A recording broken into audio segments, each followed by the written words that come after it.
Hello दोस्तों, मैं ललिता आप सभी के लिए भगवान सूर्य देव के पुत्र कर्ण के जन्म से संबंधित एक कहानी लेकर आई हूँ। आशा करती हूँ आप सभी को पसंद आएगी। धृतराष्ट्र, पांडु और विदुर के लालन पालन का भार भीष्म के ऊपर था। तीनों पुत्र बड़े होने पर विद्या अध्ययन के लिए भेजे गए। धृतराष्ट्र बल विद्या में, पांडु धनुर्विद्या में तथा विदुर धर्म और नीति में निपुण हुए। युवा होने पर धृतराष्ट्र अंधे होने के कारण राज्य के उत्तराधिकारी न बन सके। विदुर दासी पुत्र थे, इसलिए पांडु को ही हस्तिनापुर का राजा घोषित कर दिया गया। भीष्म ने धृतराष्ट्र का विवाह गांधार की राजकुमारी गांधारी से कर दिया। गांधारी को जब ज्ञात हुआ कि उसका पति अंधा है तो उसने स्वयं अपनी आंखों पर पट्टी बांध ली। उन्हीं दिनों यदुवंशी राजा सूरसेन की कन्या कुंती जब सयानी हुई तो पिता ने उसे घर आए हुए महात्माओं की सेवा में लगा दिया। पिता के अतिथि गृह में जितने भी साधु महात्मा, ऋषि मुनि आदि आते, कुंती उनकी सेवा मन लगाकर किया करती थी। एक बार वहाँ दुर्वासा ऋषि आ पहुँचे। कुंती ने उनके भी मन लगाकर सेवा की। कुंती की सेवा से प्रसन्न होकर दुर्वासा ऋषि ने कहा, पुत्री, मैं तुम्हारी सेवा से अत्यंत प्रसन्न हुआ हूँ। अतः तुझे एक ऐसा मंत्र देता हूँ जिसके प्रयोग से तू जिस देवता का स्मरण करेगी वह तत्काल तेरे समक्ष प्रकट होकर तेरी मनोकामना पूर्ण करेंगे। इस प्रकार दुर्वासा ऋषि कुंती को मंत्र प्रदान करके चले गए। एक दिन कुंती ने उस मंत्र की सत्यता की जांच करने के लिए एकांत स्थान पर बैठकर उस मंत्र का जाप करते हुए सूर्य देव का स्मरण किया। उसी क्षण सूर्य देव वहां प्रकट होकर बोले, देवी, मुझे बताओ कि तुम मुझसे किस वस्तु की अभिलाषा करती हो। मैं तुम्हारी अभिलाषा अवश्य पूर्ण करूंगा। इस पर कुंती ने कहा, हे देव, मुझे आपसे किसी भी प्रकार की अभिलाषा नहीं है। मैंने तो केवल मंत्र की सत्यता परखने के लिए ही आपका जाप किया है। कुंती के इन वचनों को सुनकर सूर्य देव बोले, हे कुंती, मेरा आना व्यर्थ नहीं जा सकता। मैं तुम्हें एक अत्यंत पराक्रमी तथा दानशील पुत्र प्रदान करता हूँ। इतना कहकर सूर्यदेव अंतर्ध्यान हो गए। कुंती लज्जावश ये बात किसी से नहीं कह सकी। समय आने पर उसके गर्भ से कवच कुंडल धारण किए हुए एक पुत्र उत्पन्न हुआ। कुंती ने उसे एक मंजूषा में रखकर रात्रि बेला में गंगा में बहा दिया। वह बालक बहता हुआ उस स्थान पर पहुंचा जहां पर धृतराष्ट्र का सारथी अधिरथ अपने अश्व को गंगा नदी में जल पिला रहा था। उसकी दृष्टि कवच कुंडलधारी शिशु पर पड़ी। अधिरथ निसंतान था, इसीलिए उसने बालक को अपने छाती से लगा लिया और घर ले जाकर उसे अपने पुत्र के जैसा पालने लगा। उस बालक के कान अति सुंदर थे, इसलिए उसका नाम कर्ण रखा गया। किशोरावस्था से ही कर्ण युद्ध कला में पारंगत थे।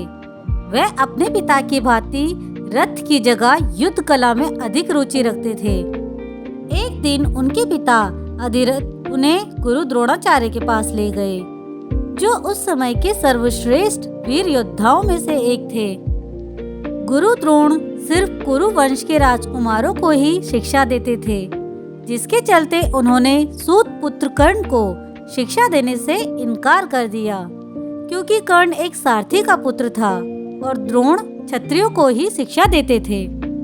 उसके बाद युद्ध कला को सीखने के लिए वे परशुराम जी से मिले, जो केवल ब्राह्मणों को ही शिक्षा देते थे।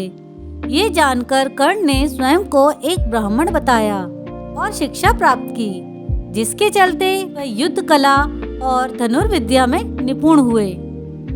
जब गुरु द्रोण ने हस्तिनापुर में युद्ध पराक्रम की एक प्रतियोगिता का आयोजन करवाया, तब उस प्रतियोगिता में अर्जुन को विशेष धनुर्धारी के रूप में सम्मानित किया गया।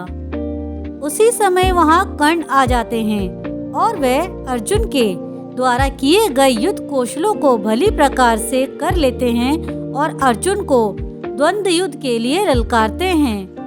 तभी सभा में उपस्थित कृपाचार्य कर्ण के हस्तक्षेप को निरस्त करते हुए उनसे वंश और साम्राज्य के बारे में पूछते हैं, क्योंकि द्वंद्व युद्ध के अनुसार एक राजा ही एक राजकुमार को ललकार सकता है। उसी समय कौरवों में दुर्योधन ने जाना कि कर्ण ही एक योद्धा है जो अर्जुन को मात दे सकता है।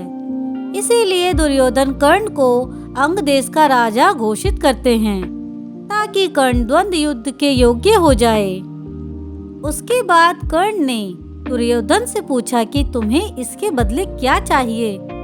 दुर्योधन ने जवाब दिया, मुझे तुम्हारी दोस्ती चाहिए, जिसके चलते दोनों एक दूसरे के घनिष्ठ मित्र बन गए। एक दिन भरी दोपहर में परशुराम थककर आश्रम आते हैं। कर्ण अपने गुरु को थका हुआ देखकर उन्हें अपनी गोद में सिर रखकर आराम करने को कहते हैं। परशुराम अपने शिष्य का ये प्रस्ताव मानकर उसकी गोद में सिर रखकर विश्राम करने लगते हैं। तभी अचानक वहाँ एक जहरीला बिच्छू आ जाता है। वह बिच्छू कर्ण को उसके पैर पर बुरी तरह काट लेता है। दर्द होने के बावजूद भी कर्ण उफ तक नहीं करता है और उसी मुद्रा में बैठा रहता है। कर्ण ऐसा इसलिए करता है ताकि गुरु के विश्राम में खलल ना पहुँचे। तभी अचानक परशुराम जाग जाते हैं और देखते हैं कि कर्ण के पैर से बहुत सारा खून बह रहा है और पास ही में वह बिच्छू उसके पैर पर रेंग रहा है। ये सब देखकर वह तुरंत कर्ण के पैर से बिच्छू को हटाकर उठ खड़े होते हैं और क्रोध में कर्ण से कहते हैं कि किसी ब्राह्मण पुत्र में इतनी सहन शक्ति हो ही नहीं सकती। और फिर परशुराम जी बोले कि कर्ण, तुमने झूठ बोलकर मुझसे शिक्षा ग्रहण की है, इसलिए मैं तुम्हें श्राप देता हूँ कि जब तुम्हें मेरी सिखाई हुई विद्या की सबसे अधिक आवश्यकता होगी तब तुम उसे भूल जाओगे। ब्राह्मण द्वारा उन्हें एक और श्राप मिलता है। किसी वन्य पशु जैसी आवाज का भ्रम होने पर कर्ण शब्द भेदी बाण चला देते हैं। दुर्भाग्यवश कर्ण का वह बाण एक निर्दोष गाय के बछड़े को लगता है और वह उसी वक्त मर जाता है। ये सब देखकर उस गाय के बछड़े को चराने आया हुआ ब्राह्मण कर्ण पर खूब क्रोधित हो जाता है और उसे ये शाप देता है कि जिस रथ पर चढ़कर तुम अपने आप को दूसरों से ऊंचा समझने लगते हो, उसी रथ के पहिए उस दिन जमीन में अंदर धंस जाएंगे जब तुम अपने जीवन का सबसे महत्वपूर्ण युद्ध लड़ रहे होंगे। कर्ण सूर्य का बहुत बड़ा उपासक था। वह सुबह से शाम तक उपासना में ही विलीन रहता था। उपासना के समय अगर कोई उनसे कुछ भी मांगता तो वे कभी भी उसे निराश नहीं करते थे। उनके जैसा दानवीर पांडवों और कौरवों में कोई नहीं था। इसी खूबी के कारण उन्हें दानवीर कर्ण के नाम से भी जाना जाता था। वह कभी किसी याचक को खाली हाथ नहीं जाने देते थे। भगवान श्री कृष्ण ने भी कर्ण को सबसे बड़ा दानी माना है। अर्जुन को कर्ण की प्रशंसा पसंद नहीं थी। इसी कारण से उन्होंने एक बार कृष्ण से पूछा कि सब कर्ण की इतनी प्रशंसा क्यों करते हैं। कृष्ण ने 2 पर्वतों को सोने में बदल दिया और कहा, इस सोने को गांव वालों में बांट दो। अर्जुन ने सारे गांव वालों को बुलाया और पर्वत काट काट कर देने लगे और कुछ समय बाद थक कर बैठ गए। तब कृष्ण ने कर्ण को बुलाया और सोने को बांटने के लिए कहा तो कर्ण ने बिना कुछ सोचे समझे गांव वालों को कह दिया कि ये सारा सोना गांव वालों का है और वह इसे आपस में बांट लें। तब कृष्ण ने समझाया कि कर्ण दान करने से पहले अपने हित के बारे में नहीं सोचता। इसी बात के कारण उन्हें सबसे बड़ा दानवीर कहा जाता है। अपनी दानवीरता का असली परिचय उन्होंने अपने कवच और कुंडल दान करते वक्त दिया। कर्ण जब सूर्य की उपासना कर रहे थे तब इंद्र वेश बदलकर ब्राह्मण के रूप में आए और कर्ण से उनके कवच और कुंडल की मांग की। सूर्य ने कर्ण को कवच और कुंडल देने से मना किया था, पर कर्ण किसी को निराश नहीं करते थे, इसीलिए उन्होंने अपना कवच और कुंडल दान कर दिया। कर्ण ये जानते थे कि ये दान उनकी मृत्यु का कारण बन सकता है, तब भी उन्होंने अपने हित के बारे में बिना सोचे दान कर दिया और एक बार फिर से साबित कर दिया कि उनसे बड़ा दानवीर और कोई नहीं। जब धर्म युद्ध की घड़ी आई, तब कर्ण ने धर्म से अधिक मित्रता के ऋण को महत्व दिया। कर्ण खुद एक पांडव है, ये भेद जान लेने के बाद भी उसने दुर्योधन की मित्रता से घात नहीं किया। भीष्म के घायल हो जाने के बाद, आचार्य द्रोण के वीर गति पा लेने के बाद कर्ण को कौरव सेना का प्रधान सेनापति नियुक्त किया गया। महाबली कर्ण ने युद्ध में उतरते ही पहले ही दिन भीम, नकुल, सहदेव और युधिष्ठिर को रण में निहत्था करके वध किए बिना जीवित छोड़ दिया। और फिर वह दिन आया जब कर्ण अर्जुन में घमासान युद्ध हुआ। इस महायुद्ध को देखने देवतागण भी आसमान में उपस्थित हो गए थे। सूर्यास्त की घड़ी से ठीक पहले अर्जुन के धनुष की रस्सी टूट जाती है। तब कर्ण बाण संधान करता है, पर बाण नहीं चलाता है। इस नज़ारे को देखकर अर्जुन भी स्तब्ध हो जाता है। देखते ही देखते सूर्यास्त हो जाता है और दोनों महारथी अपने अपने शिविर की ओर लौट जाते हैं। अर्जुन इस पहेली को समझ नहीं पाता है कि कर्ण ने उसे जीवित क्यों छोड़ दिया। तब कृष्ण भगवान विषाद में डूबे अर्जुन को समझाते हैं कि बाण तुम तक पहुंचने से पहले ही सूर्यास्त हो जाता, इसीलिए कर्ण ने बाण रोक दिया था। और कर्ण की ओर से ये संदेश था कि अब कौरव सेना का प्रधान सेनापति वो है, इसलिए उसके होते हुए युद्ध नियमों का उल्लंघन नहीं होगा। अगले दिन दोनों महावीरों के बीच उनका अंतिम युद्ध होता है। बड़ी देर तक घमासान लड़ाई होती है।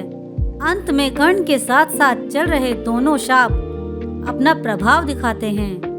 गुरु परशुराम के शाप के अनुसार कर्ण अपनी विद्या भूल जाता है और ब्राह्मण के शाप के अनुसार कर्ण के रथ का पहिया जमीन में धंस जाता है। अर्जुन तब तक रुक जाने का फैसला करता है जब तक कर्ण अपने रथ का पहिया जमीन से बाहर निकाल रहा होता है।